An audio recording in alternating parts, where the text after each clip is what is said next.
Dalam nama Bapa, Anak dan Roh Kudus. Shalom dan salam sejahtera. Haraplah kita dapat berkumpul di gereja tak lama lagi. Kita terus berdoa. Kita percaya Tuhan akan buka rumah Tuhan supaya kita boleh berkumpul dan menyembah Dia sebagai satu keluarga dalam Yesus Kristus.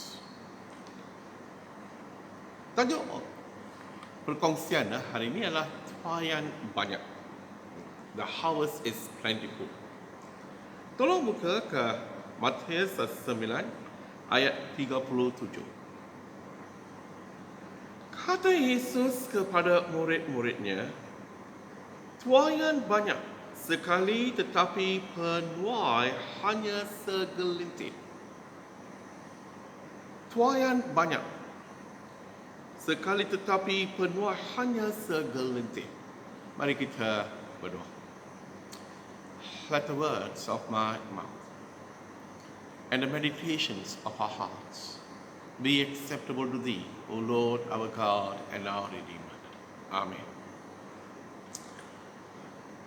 Beberapa minggu yang lalu, kamu semua tahu kita ada banyak pokok buah-buahan di gereja. Ada dua pokok jambu merah telah berbuah. Banyak. Tapi tak ada orang nak ambil. Biasa jemaah akan ambil. Tapi sekarang sebab gereja pun tutup, jemaah tak dapat datang ke gereja. Tak ada orang yang ambil.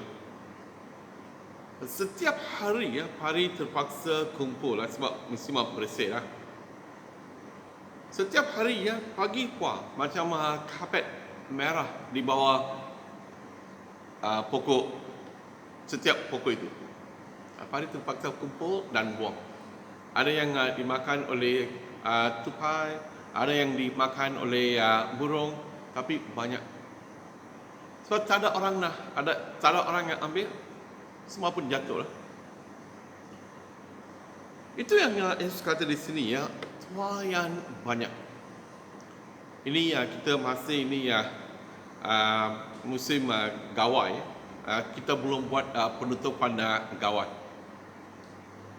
Ini kita tahu bila dah sampai masa untuk ambil, kalau kita tak ambil, semua pun akan rosak. Ini Yesus di sini dia sedang kata tentang jiwa manusia. Ayat 36. Apabila Yesus melihat orang ramai, bila Yesus nampak ramai orang yang datang sebab mereka nak dengar apa yang Yesus ajar.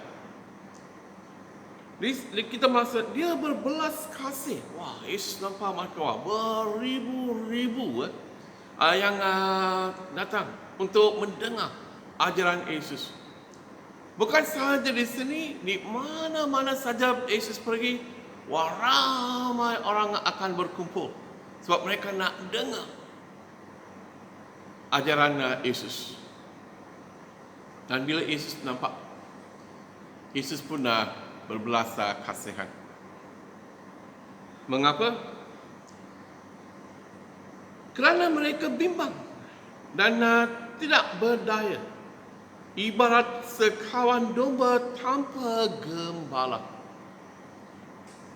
Walaupun pada masa itu ada ramai pemimpin-pemimpin agama, tapi bila Yesus nampak ini orang, dalam hati dia berbelas kasih sebab dia rasa macam tak ada gembala yang memimpin mereka. Itu yang dia kata di sini ibarat sekawan domba tanpa gembala. Walaupun pada masa itu ada pemimpin-pemimpin agama. Ini adalah satu bila kita baca. Bila kita baca dalam Alkitab, Yesus dia memang penuh, dia memang penuh berbelas kasihan terhadap orang. Kalau kamu buka ke Markus 6, 36, ini dalam konteks Yesus memberi makan kepada 5,000 orang. Ayat 34. Apabila Yesus turun dari perahu dan melihat orang ramai di situ, hatinya berbelas kasih terhadap mereka. Kerana mereka ibarat domba tanpa gembala. Dia pun mula mengajar banyak perkara kepada mereka. Di sini pun 5,000 orang telah berkumpul. Mengapa? Mereka nak dengar. Dan bila nampak mereka, dia pun berbelas kasih. Dan dia pun terus mengajar mereka. Ini bila kita baca ini, kita bertanya, macam mana perasaan saya terhadap orang yang belum mengenal Yesus. Masih ada ramai yang belum kenal Yesus. Kadang-kadang ada yang sudah kenal, ada yang sudah basuh kepala, baptize, tapi macam mereka tak ada tujuan dalam kehidupan mereka. Macam walaupun mereka sudah basuh kepala, kehidupan mereka macam mereka belum kenal Yesus. Mereka masih macam domba yang tak ada gembala. Ada yang masih hidup dalam kehidupan yang lama. Ada yang masih hidup dalam dosa. Bila kita nampak mereka, apakah perasaan kita? Macam mana? Kita kata, okey lah, itu masalah dia lah, pastor. Kalau dia nak datang ke gereja, biar dia datang lah. Kalau dia tak nak datang, apa kita boleh buat? Kita boleh buat apa-apa lah. Ini satu alasan yang kita biasa beri. Walaupun kita tahu, tapi kita tak, kadang-kadang kita tak buat apa-apa pun.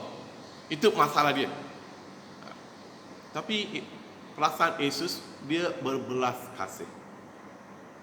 Bila dia nampak ini orang, dia rasa dalam hati dia macam mereka domba yang tanpa gembala.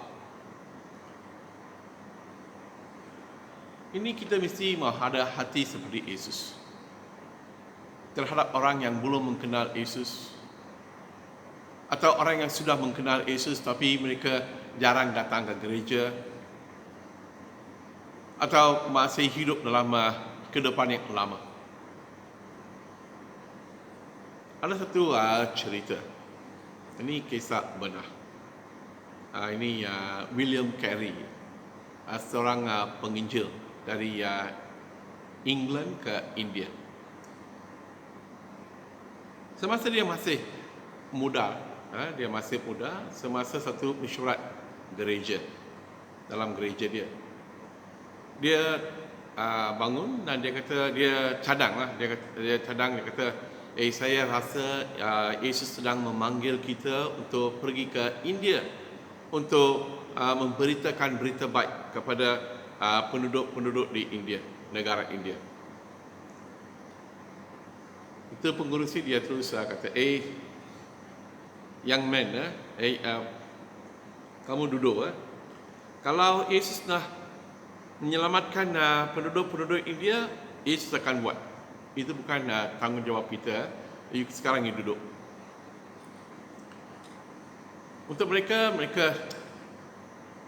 tak pedulilah. Sebab mereka dah menerima Yesus, sebab mereka dah Kristian. Mereka tak kisah ini penduduk-penduduk di negara-negara yang lain, mereka menerima Yesus dan pergi ke syurga ke, itu untuk mereka itu bukan masalah mereka. Tapi William Carey dia terus ambil keputusan untuk pergi ke India. Dia telah kumpul duit, dia telah pergi ke India. Mula-mula isteri dia kata, Saya tak mau ikut dah. Dan kamu tak boleh bawa anak-anak kita ke India. Kalau kamu nak pergi, pergilah. Memang dia kata jangan pergilah. Mengapa kamu nak pergi ke India? Tapi William Carey kata saya mesti pergilah. Ini adalah panggilan Tuhan. Dia pun terus pergilah. Mula isteri dan anak-anak tak ikut. Selepas kawan-kawan pujuk, nanti isteri dan anak-anak pun pergi ke India. Semasa mereka di India, isteri telah mendengar.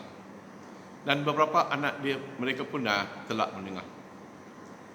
Tapi untuk William Carey, walaupun dia telah hilang isteri dan anak-anak, dia terus berjuang untuk kebangkitan kerajaan Tuhan di India. Sebab macam Yesus sebagai seorang Kristian, dia berbelas kasih, hati dia telah penuh dengan berbelas kasih terhadap orang-orang penduduk India. Dan sekarang kita panggil dia Father of Modern Nation. Ini Tuhan telah memanggil kita. Ini yang dia kata ni tuaian banyak sekali, tetapi penuai hanya segelintir. Saya pernah semasa padri di Batu Gajah, padri telah tubuh satu gereja di Setiawan. Pada masa itu padri pun masih muda lah, baru 25-26 tahun. Ada beberapa jemaah dari gereja, mereka memang bagi sokongan, kata, wah padri pergilah padri kami akan sokong kamu, kami akan ikut kamu. Dulu padri pakai motorcycle sajalah, tak ada kereta. Dan selepas itu ada beberapa jemaah, mereka kata, ini padri tak ada gereja yang lain kah? Sini pun ada banyak pelayanan. Mengapa dia tak boleh buat kerja di sini? Dia nak pergi ke Setiawan dan nak tubuh sebuah gereja yang baru, buat ministry di sana. Bukan saja di gereja itu, di mana-mana gereja kau pergi memang ada jemaah macam tu. Semasa padri di St. Barnabas Klang, di bawah pimpinan Roh Kudus, seperti di Batu Gajah, kami telah tubuh 2 gereja, satu di Kapa, satu di Shalom. Ada beberapa jemaah mereka pun nak kata, padri mari, kami akan ikut kamu. Kadang-kadang mereka akan bawa padri dalam kereta mereka. Selepas kami dah beli van, semua orang kadang-kadang kita bila balik pun dah pukul 2-3 pagi. Tapi ada juga yang jemaah, mereka kata, haya, ini padri tak ada gereja. Sini tengok banyak gereja, tapi dia nak pergi ke Athlone Estate, jauh. Nak pergi ke Shalom, buatlah gereja di sini. Ini biasalah ada jemaah yang mereka suka menentang. Bila kita nak buat misi untuk kebangkitan kerajaan Tuhan, mesti ada jemaah akan menentang. Kadang-kadang sebab mereka sebagai seorang manusia lah, mereka tak mau gereja, mereka tak nak buat pelayanan, mereka pun tak suka orang lain buat pelayanan. Kadang-kadang Roh Kudus boleh menggunakan jemaah untuk menentang kebangkitan kerajaan Tuhan. Tapi kita sebagai anak-anak Yesus, kita mesti ada hati seperti Yesus. Kita mesti berjuang, kita mesti keluar, kita mesti gereja di ladang Tuhan. Tak cukuplah kita nyanyi, mana-mana Tuhan panggil. Ini mana-mana, nyanyilah dalam gereja, mana-mana. Tapi bila Tuhan panggil, Tuhan, janganlah Tuhan, saya memang sibuk. Tapi kamu tadi nyanyi, kamu bersedia untuk kerja di ladang saya? Kamu yang nyanyi? Di mana, ke mana-mana Tuhan panggil. Kamu nyanyi sekarang, saya panggil kamu lah. Bukanlah Tuhan Yesus. Itu padri suruh kami nyanyi, kita nyanyi sajalah. Jangan tipulah. Bila kita nyanyi, kita mesti nyanyi dengan bermakna. Bila saya nyanyi mana-mana Tuhan panggil, saya pun mesti bersedia. Kalau Tuhan panggil saya mesti kata, "Here I am, O Lord." Yesus, saya bersedia. Saya bersedia untuk kerja di ladang Tuhan. Tak kisah di bandar atau di pendalaman. Atau di tempat kerja saya, tempat tinggal saya. Saya bersedia untuk kongsi firman Tuhan melalui kehidupan saya. Saya bersedia untuk kongsi firman Tuhan dengan kawan-kawan saya. Kamu hanya akan buat kata macam itu kalau kamu ada hati Yesus. Kalau kamu betul-betul tahu Yesus, kamu pun akan ada hati macam Yesus. Kamu pun akan rindu keselamatan dan kawan-kawan kamu. Kamu akan tunggu, kamu akan berdoa, kamu akan berpuasa. Kata Tuhan, saya berdoa untuk ibu saya yang belum kenal Yesus. Tuhan, saya berdoa untuk bapa saya, mak mentua saya, bapa mentua saya. Saya berdoa untuk ibu bapa saya. Sebab Tuhan, saya berdoa sebab Tuhan akan buka hati mereka. Gunakanlah saya sebagai satu alat dalam tangan Tuhan untuk kongsi firman Tuhan kepada mereka.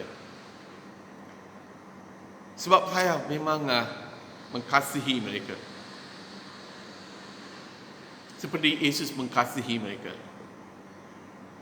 Ini kita mesti ada hati seperti Yesus. Bila Yesus nampak beribu-ribu orang, apa dia kata? Di sini dia berbelas kasih. Adakah kamu berbelas kasih? Adakah hati kamu penuh dengan berbelas kasih terhadap orang yang belum kenal Yesus? Terhadap orang yang masih hidup dalam dosa? Terhadap orang yang jarang datang ke gereja?